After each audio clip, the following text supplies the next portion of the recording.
Great job. Good to do that because you answered. So a lot of youngsters here, ma'am, and I want to go back to your younger days. Would you remember exactly when you decided that yes, I want to be the change agent in society? No, not really. Means I don't think I deliberately set about being a change agent. I do remember, however, that my mother used to tell me that look, in this world, it's very important to have an identity of your own. As a woman, you will, in all probability, be known as somebody's mother, somebody's wife, somebody's daughter, somebody's sister, which is all very good. Nobody is saying you shouldn't be known as that. But you, in your own right, must have an identity. You must be known for what you are doing, not for what people around you are doing. So it's important for you to, look for not a job but a career. And there is a very big difference between a job and a career. Okay, job is something that you can do and then you leave and then you can do something else. A career is one where you intend to go up the ladder step by step till you reach your potential, whatever that potential may be, and you get to a particular position in that particular area. So she used to always tell me that it's important to have a career, and I do know that at a very young age I had decided, yes, that is something that I want to do, to have an identity of my own. But regarding when I decided to be a change agent, I don't really know. However, as I went along in my career, I also found that you had to change. Yep. Because if you are not willing to change as you undertake a career, you're not going to get very far. Because the way things are being done in the organizations, it's a change on a daily basis.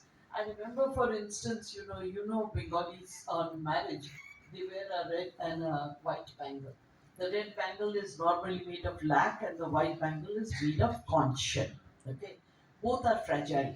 They're not very, hard materials, and they have a tendency to break if it gets hit with anything that is hard, or anything that is, anything at all hits it, it has a tendency of breaking. And by the way, when things like these break, because these are sort of symbols of something, you feel a little bad. You feel that it's a bad omen. You get a little superstitious. And we used to have these ledgers in those days, and they were actually ledgers that were made, the tops and the top and the bottom, they were made of iron frames in which there were straps, and you would put in these loose leaves, and then you would tighten the straps with a key. Then the whole thing would be held together, and obviously, because they were iron frames, they were tough ones. Okay, one ledger falling on a hand means that your bangles would obviously break. So after my marriage, I got posted to a branch. I, broke two or three such pairs, and then I decided I'm not going to wear them. Okay. Now, in those days, again, this is a long time back. Okay, more than 40 years back. Like, this was not considered something that was okay. Yeah. Sort of. Society expected otherwise. Mm. But I decided, rather than spend a day feeling bad about having broken the ankles, I'd rather not wear them at all. And that's when you decide that you have to change as per the situation you are in. If I was doing something other, some other job, maybe I would not have needed to do this. But I was doing a job where getting hit with these big ledgers was a daily occurrence, so it's going to happen. So you decide to change. And as you do small things like that, as you keep going ahead, you realize that if you're not changing, and if you're not allowing the surroundings to change, then you will not be able to proceed. So there are many such little stories, about how the whole thing evolved.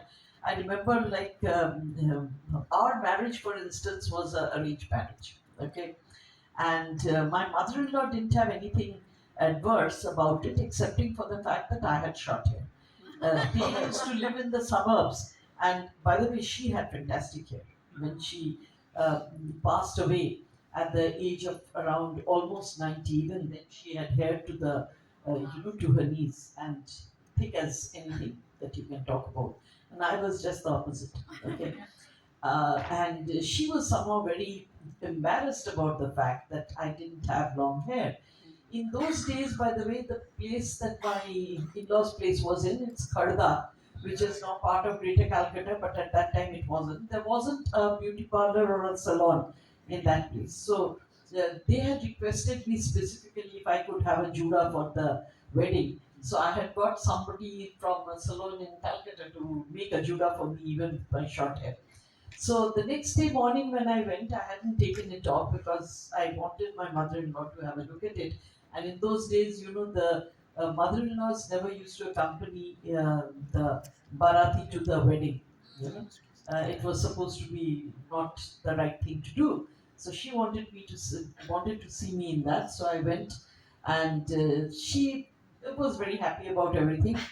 The only request she had was that don't take off your jura till after tomorrow's reception.